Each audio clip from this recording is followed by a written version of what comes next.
Thank you very much. I apologize for not speaking Japanese.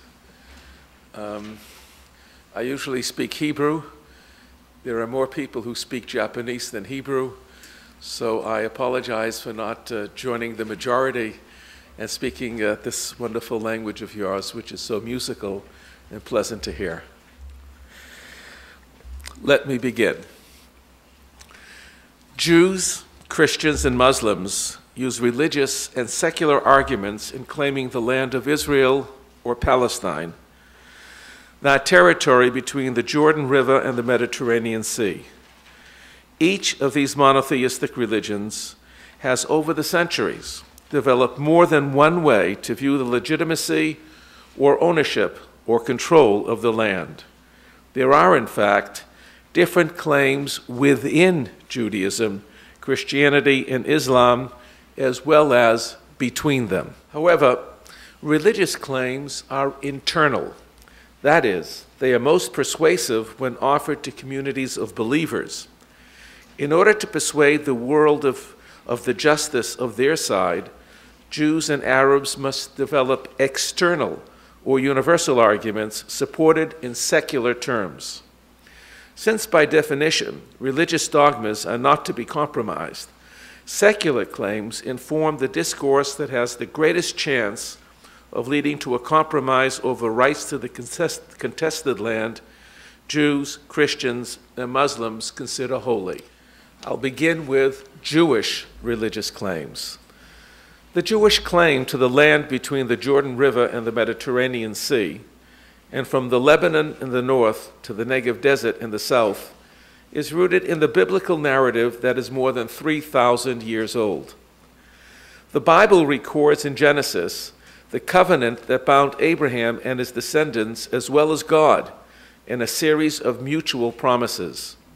Abraham promised obedience to God, and Abraham's God promised that Abraham's descendants would be part of an eternal plan, an eternal nation that would have its roots in the promised land. Jews have even understood the 2,000 years of exile from the land of Israel in terms of the covenant. They believe the exile was the result of their failure to live up to the covenant, not due to the weakness of their God and the greater power of the gods of other nations.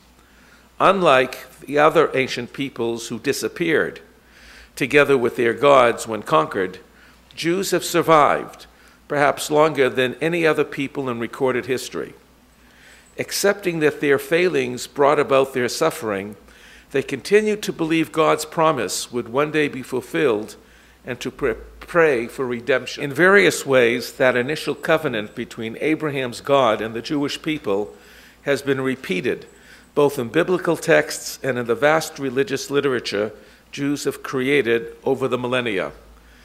The legitimacy of the Jewish people's claim to the land stems from divine authority.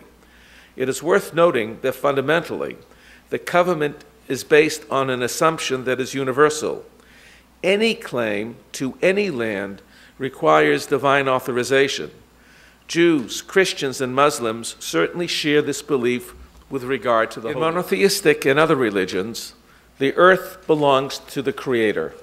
This is certainly why claims of nations or individuals to territory are legitimate only if validated by God. This conception, also found in Christianity and Islam, is based in Judaism on an interpretation of the first phrase in Genesis, which is written in as you enter this hall. In the beginning, God created the heavens and the earth. Rashi, the great French Jewish commentator of the 11th century, referred to an ancient and widely known rabbinical source from 1,000 years earlier in explaining that this verse explains that pirates, or listim, cannot legitimately claim land for themselves. Land is not merely available to anyone strong enough to take possession of it. Zionism drew on this religious tradition. The land of Israel was not seen as having been given by God to the Jewish people. This was seen, as having been given by God to the Jewish people. This emphasis finds expression even in Israel's Declaration of Independence, a secular document that derives from a promise recorded in Genesis. I read, I will maintain my covenant between me and you and your offspring to come as an everlasting covenant throughout the ages, to be God to you and your offspring to come. I assign the land to you, to use to sojourn in it, to you and your offspring to come, and all the land of Canaan as an everlasting holding. Some, not all religious Jews, and many Christians, particularly large segments of Protestantism, continue to hold to the idea that Jewish title will be reasserted only when God chooses. In contrast, Zionists drew upon Jewish religious traditions even as they secularized them and claimed the land of Israel as the promised land to which they would soon be restored. Suggestions a century ago that Jews should accept lands in Africa or elsewhere, even as a temporary asylum, caused a crisis and were quickly rejected. The land of Israel was the only historic and future homeland. This conviction was widely accepted not only by Jews, but by the world community, as evident from a succession of resolutions passed by the League of Nations and the United Nations in the aftermath of the First and Second World Wars. Yet, it is important to recognize that despite this widespread agreement on the relationship between Jews and Palestine, there has been considerable debate among different segments within Judaism itself about how and when Jews would return to reclaim their homeland and what the boundaries of that homeland might be. Religious Zionists who believed that the right of the land of Israel was absolute, but still subject to temporal compromise, joined with secular Zionists in agreeing to partition, first in 1937, and again in 1947 when the United Nations put forward a similar plan, then again in 1967 after the June War between Israel and the Arab neighbors. However, a minority of religious Zionists argued that the divine promise could not be contravened. They believed Jews must not give up on what God had promised, and on that basis rejected partition. This uncompromising position gained adherents after the 1967 war, when Israel took control of Jerusalem and the West Bank, Gaza and the Golan. It has been popularized in the Israeli political right primarily through the leadership of a group within the religious Zionist party, Gush Emunim, or Bloc of the Faithful, who agitate for establishing and maintaining settlements in the West Bank, which they call by the biblically evocative names of Judea and Samaria, demands for title and control over all historic Palestine, that is, areas that served as locales for biblical stories, have clearly become a significant force within religious Zionism. Although this segment of the Israeli population is a minority, it is energetic and vociferous and has successfully planted Israeli settlements all over the highly contested territory of the West Bank. Moderate elements within religious Zionism believe that Jewish claims for the entire promised land of Israel will be realized at some later time than that God chooses. In the meantime, they are willing to compromise. Their pragmatic approach is based on a theological principle. Even the most devout and religious individual cannot know when God's promise will be realized, nor by whose agency. The issue of agency is particularly significant. Should the Jews act on their own to return to the land promised to their forefathers, or are they obliged to wait for God to act on their behalf? Ultra-Orthodoxy insists that Jews cannot have temporal control of the Holy Land until God's inauguration of the ingathering of the exiles through the intervention of the Messiah. They reject Zionism as an illegitimate attempt to hasten the Messianic mission and God's plan. The extreme Neturei Karta sect not only rejects Zionism, but even the existence of Israel, the state of Israel, preferring a PLO state established over the entire country until the Messiah sets things right. More extreme ultra-Orthodox even blame Zionism for the Holocaust, which they view as a punishment for the Zionist sin of challenging God's order and trying to fulfill God's promises by their own initiative. But note that once the Jewish state was established, and especially when it expanded into territory associated with biblical texts, even ultra-Orthodox groups that do not support Zionism argued against returning territory to non-Jewish hands and thereby aligned themselves with the political right in Israeli politics. In marked contrast to this ultra-Orthodox view, Rabbi Avraham Kook, the chief rabbi of the Jewish settlement in Palestine, supported secular Zionists. He believed they were doing God's work and that the state of Israel heralded the promised return to Zion.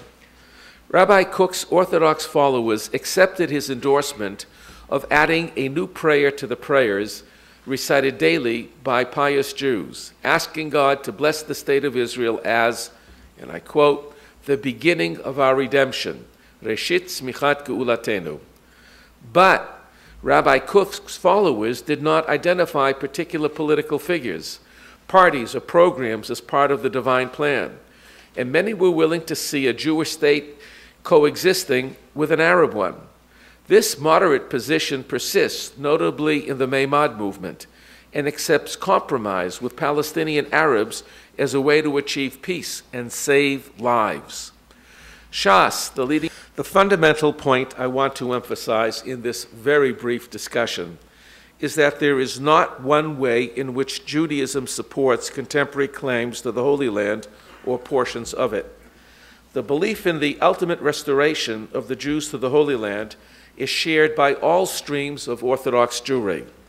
How and when Jewish control is to be realized is subject to dispute. Christian views come next. Christian attitudes towards the land of Israel are also diverse and contradictory. Christianity does refer to Terra Sanctus, or Holy Land, but in reality, Christians have focused on the holy places within Palestine. There's nothing comparable in Christianity to the Jewish idea of the holiness of the entire Promised Land. Rather, Christians are interested primarily in those sites associated with Jesus and mentioned in the New Testament. In addition, for much of Christian history, there has been an attempt to disassociate the land from Jews. This is rooted in the Christian doctrine of supersessionism, or as it is sometimes called, fulfillment or replacement theology. According to this view, the covenant of the Old Testament was replaced by the new Christian covenant, and the children of Israel were supplanted as God's chosen people by the new Christian church of the New Testament. There are many possibilities and nuances within this conception. The most severe is that the Old Covenant is null and void. The Jews sinned, particularly in rejecting Jesus as the Messiah, and forfeited their covenantal status. As a consequence, whatever national rights Jews once had to the Holy Land, their claims have lapsed, have ended. As one might expect, this religious tradition of approximately 2,000 years has many variants. For purposes of our discussion today, I'll describe positions at the two extremes. At the one end of the spectrum are primarily Palestinian Arab Christians, adherents to what they call liberation theology. They claim God is universal and no longer has a special relationship with those people who have been called Jews. According to liberation theology, Jews were not only replaced by Christians, but actually disappeared as actors in human history. The so-called Jews who have come to rule in Palestine in the modern period do so on false premises and at the expense of the natives, that is, the Palestinians. In this curious and ironic way, God, who was universal and disconnected from Jews or any particular nationalism, becomes the supporter of Palestinian nationalism and its political claims. The other extreme are particularly Protestant evangelical groups. These groups believe Jews must play a role in history that will culminate in the imminent coming of the Messiah. According to this view, it is essential that Jews are a real people and that they continue to act in history. They must return to the Holy Land to take part in the great battle at Armageddon, where the Antichrist will be defeated by the Messiah. This view derives from dispensationalism, a Christian view that considers Jews an authentic historical entity.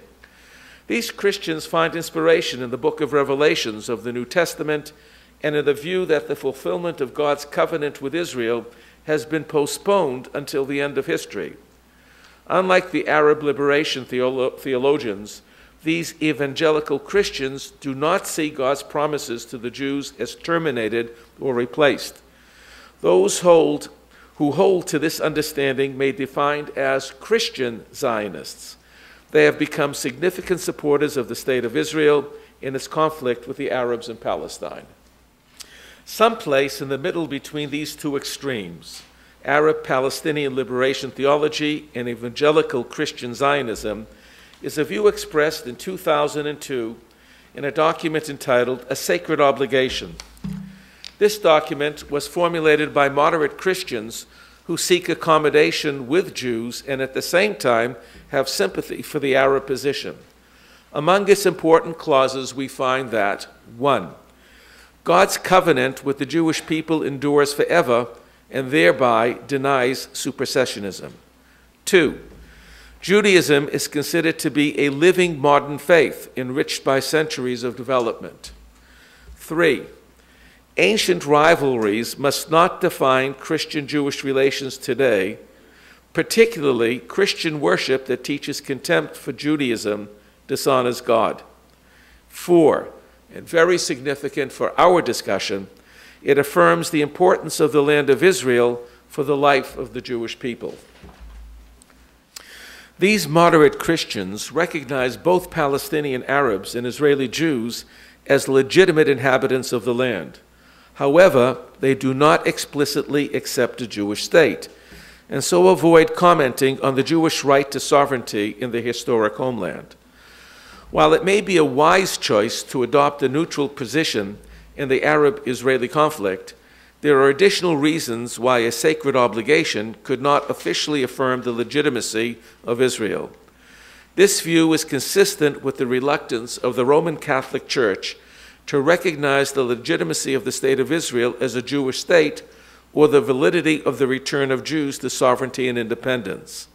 The Vatican opposed the creation of a Jewish state in 1948 and did not engage in official diplomatic relations until 1994. The point is that, like Judaism, Christianity too is divided. We must be very cautious when we are tempted to speak of a generalized Jewish or Christian view concerning claims to the Holy Land. 重要なのはユダヤ教同様キリスト教に関しましても意見が分かれているということでありますので、聖地に関する権利についてユダヤ教はこう考える、キリスト教はこう考えるというふうに単純に一般化してはならないということになると思います。Muslim claims. Since at least 90% of the Arab population between the Jordan and the Mediterranean is Muslim, it is Islam, not Christianity, that primarily concerns Israel. The Jewish state is located in a Muslim world and is engaged in a protracted struggle with it. For Muslims, the entire Middle East encompasses lands endowed with sacred qualities. Palestine comprises only one, although special, entity within the larger rubric of Dar el-Islam, the abode of Islam, and Islamic views of the borders of Palestine have varied over time. Like the Jewish Eretz HaKodesh, or Holy Land, and the Christian Terra Sancta, the Muslim Holy Land is termed Al-Arad ul-Muqaddesha as the connection between religion and state is particularly potent in the Arab-Muslim world. The claim to Palestine, especially to Jerusalem, is both religious and political. While the abode of Islam, Dar el-Islam, can include Jews and Christians as dhimmis, that is, second-class but protected groups, they are forbidden by Islamic law to achieve sovereignty and independence. Yet there are important caveats about how Muslim theology is applied. Jews have been landowners within the Muslim world and have owned various types of lands. Indeed, both Christians and Jews were able to acquire even waqf lands, that is, holy benevolences, intended to support Islam and its institutions at different periods in different places in the Arab Muslim world. During the first 70 years of Zionist settlement, from around 1880 until the establishment of Israel in 1948, Jews bought considerable lands from Muslims for building their settlements. Even the Mufti, the supreme religious leader of Muslims in Palestine, and his associates sold land to Jews. It is only more recently that this has become impossible, especially in areas where the Hamas, or radical Muslim fundamentalists, rule. Historically, theology and its application have been flexible and pragmatic. The extremism of the present may be exceptional. Consider the Hamas Charter of 1988. Article 11 states, "The land of Palestine is an Islamic waqf for the benefit of Muslims throughout the generations and until the day of resurrection. It is forbidden to abandon it or part with it or to renounce it." End quote. The Charter goes on to declare that Palestine in its entirety is wholly Muslim waqf. For the first time in the history of Muslim rule in Palestine, all of Palestine is defined as a sacred waqf territory, and not just the area around the Al-Aqsa Mosque in Jerusalem, where Muhammad is said to have embarked on his night journey. Even land previously defined as purely commercial and open to all is now prohibited to Jews. This is unprecedented. Long-established traditions are being redefined to support current political aims. Contemporary Islamic fanaticism is apparently willing to endure severe retaliation to pursue its objectives.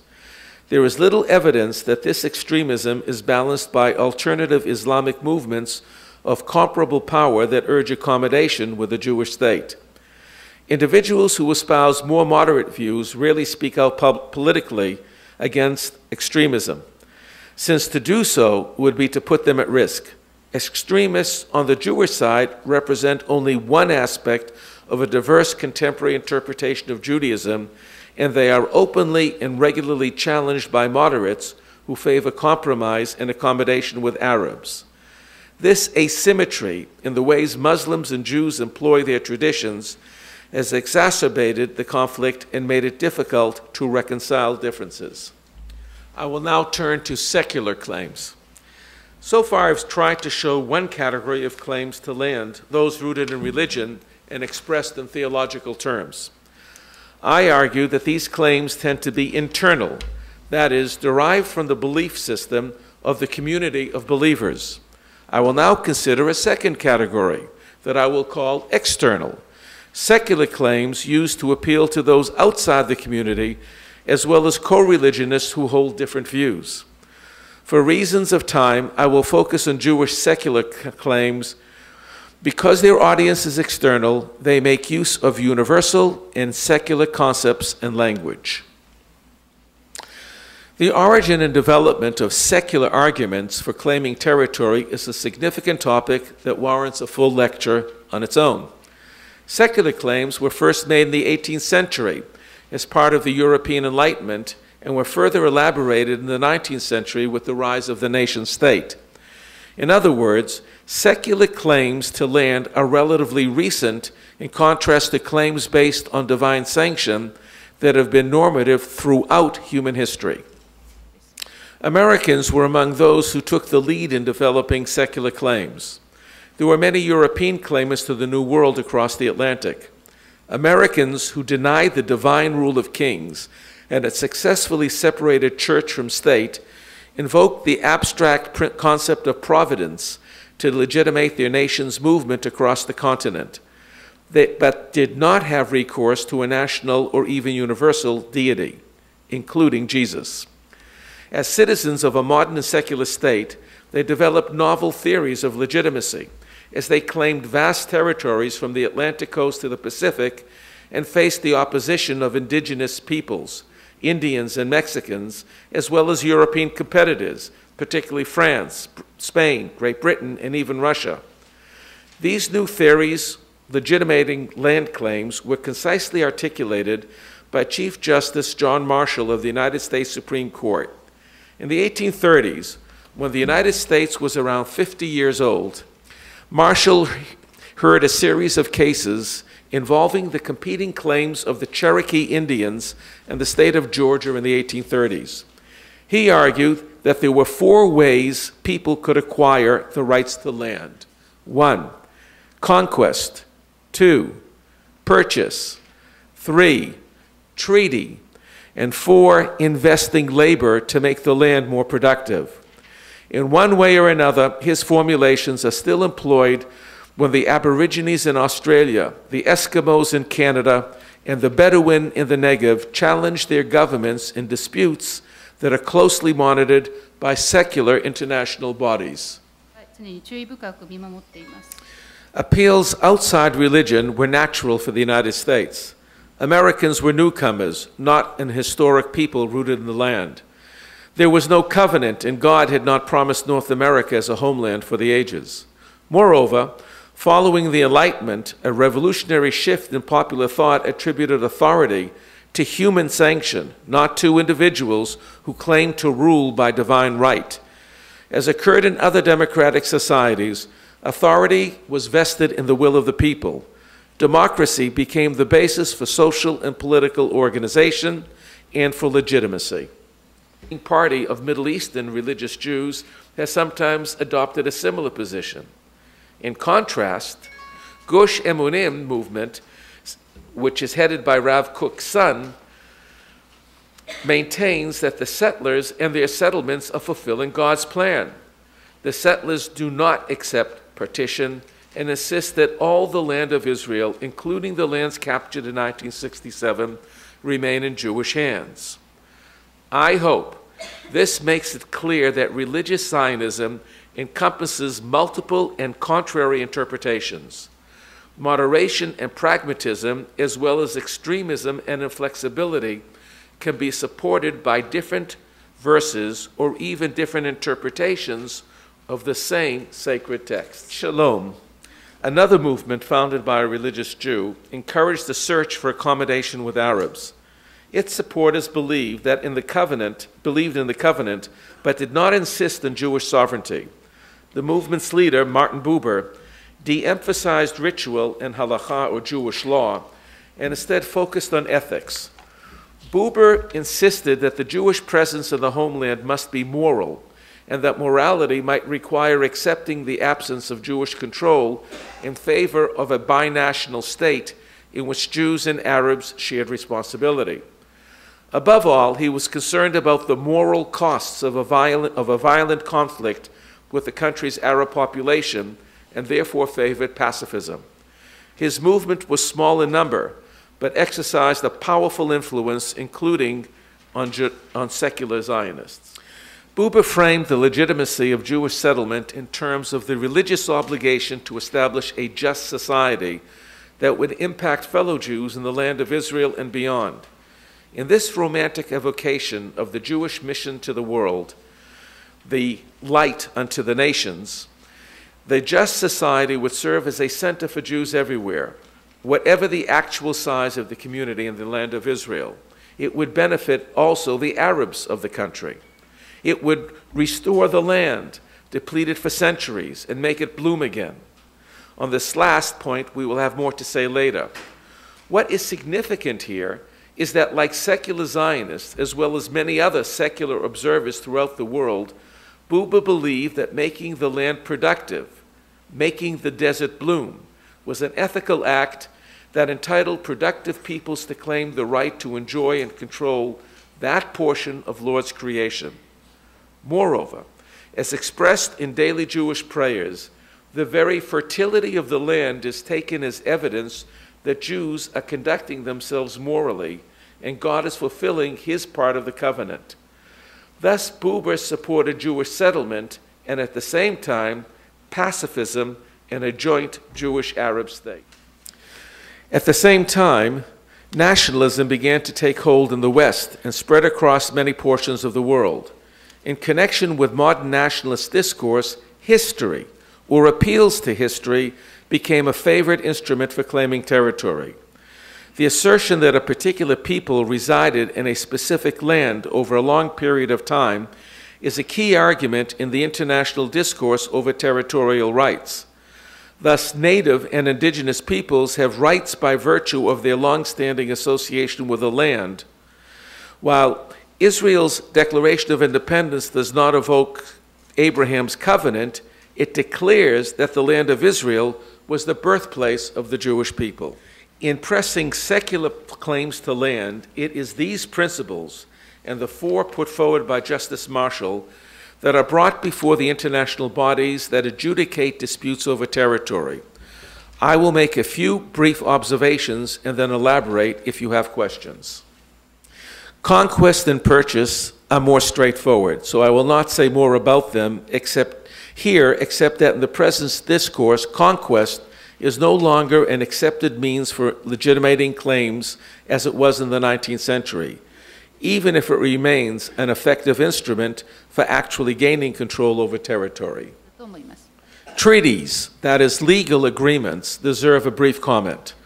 Although the Arabs of Palestine and the Middle East did not recognize Jewish rights, the League of Nations and the United Nations have done so repeatedly. For example, in 1948, even the United States and Russia, or the Soviet Union, who could agree on little else, voted in favor of partitioning the land into an Arab and a Jewish state. In effect, the breakup of Ottoman Empire resulted in a number of new states, including Israel, Iraq, Syria, Jordan, and Lebanon. An Arab-Palestinian state would have been created alongside a Jewish Israel in 1948 if the Arabs had only accepted international decisions and ratified the United Nations resolution rather than repeatedly attempt to destroy Israel. The reason the United Nations voted in favor of the partition of Palestine in 1948 was surely political in part, but claims of Jewish rights to a portion of the land were accepted as legitimate because they rested on secular and universal principles. I will comment on two. First, the United Nations considered Jewish claims legitimate by reason of history. Jews were widely recognized as a people who have existed for thousands of years with roots in the Promised Land, and despite 2,000 years of exile, with a continuous connection with it. Among the few rejecting this were Arab Muslims, who insisted Jews were merely adherents of Judaism, a religious faith, but not a people. This fallacious view has been the claim of the Palestinian Liberation Organization, and it serves a clear political purpose. In the previous century, it was peoples who were granted the rights to a national state. Zionism is one of many such movements for national liberation that marked the 20th century. Thus, denying the status of Jews the status of a people is equivalent to denying their right to membership in the family of nations and entitled to a state. Second, Zionism was not a classic Western imperialist movement. Zionists did not exploit local labor or set up a colonial economy. Jews themselves became farmers, builders of cities, and workers in factories. They used their muscle, their sweat, their labor, and their own capital. There was no mother country that gave political support, sent an army, or provided capital for Jewish settlers in exchange for profit. Over the last century, Zionism transformed Palestine from an underpopulated and underdeveloped backwater of the Ottoman Empire into a modern society with an economy equivalent to those found in Western Europe and other developed states. There were only 250,000 inhabitants in all Palestine in 1800, and only 500,000 in 1900, far fewer than lived in the country many centuries ago at the time of Jesus and in the following centuries. The Jews made the largely barren land into a productive country that the Bible described as a land flowing with milk and honey, with a population today of approaching 10 million. Unused or underused land may be subject to new ownership, a widely accepted principle reflected in Marshall's writings. Moreover, the historical connection of the people to the land was no mere abstraction. It was real and manifest in the language returning Jews spoke and how they marked the landscape. That is, they gave up the language of the exile and renewed Hebrew as the language of the country. It is the only case in the modern world where an ancient language, used primarily in sacred and learned texts, has been so recovered and made into a living language used in commerce, politics, science, and in the writing of a modern literature so compelling that it has earned a Nobel Prize. Many Israelis replace diaspora names with those found in the Bible and associated with the land. They did not call their new towns and streets by foreign names associated with the countries of origin. There is no New England, New York, New Oxford, Paris, Berlin, or Moscow in Israel. Like Beersheba or Beersheba in Jerusalem, many sites have existed continuously and carry names that appear in the Bible or associated with Jewish history. The language and the landscape of Israel resonate with renewal, and in this significant way, too, the Zionist enterprise differs from lands colonized by foreign immigrants. These achievements persuaded non-Jews of the legitimacy of the Jewish state in Palestine. In 1922, the League of Nations provided for a mandate for Palestine that explicitly conferred Jews with the right to reconstitute themselves in the land. Indeed, reconstitution became the legal term employed by the world community. The key part of this word is re, which from the Latin means again. Jews were thus empowered to return, to rebuild, and to reclaim the land. The world community did not see Jews as foreigners or conquerors. After 20 centuries of living as a separate people and as strangers in the many lands of the diaspora, the Jews realized their dream of returning to the land promised to Abraham and his descendants. They expended enormous creative energy to reclaim this home and to live in it as natives, speaking the reclaimed Hebrew language. It was this successful reconstitution that so impressed a large proportion of the world community with the vitality and authenticity of the Zionist enterprise and earned international recognition for the legitimacy to the claim to that portion of the country Jews had so distinctively and successfully marked. The reasons for Arab rejection of Israel are difficult to disentangle against this backdrop of widespread acceptance based on secular principles. Hamas and Islamic fundamentalists explicitly reject Israel on theological grounds, but the debate over Palestine in the international community is necessarily expressed in secular terms.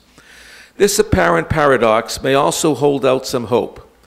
Secular claims may yet offer the most likely means for reaching a compromise over the contested land Jews, Christians, and Muslims consider holy.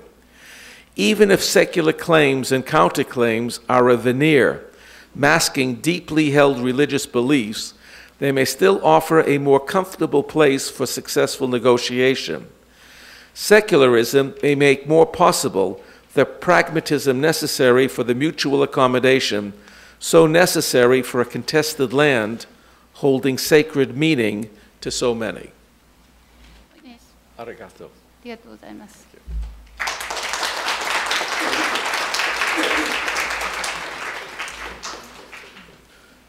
Thank you.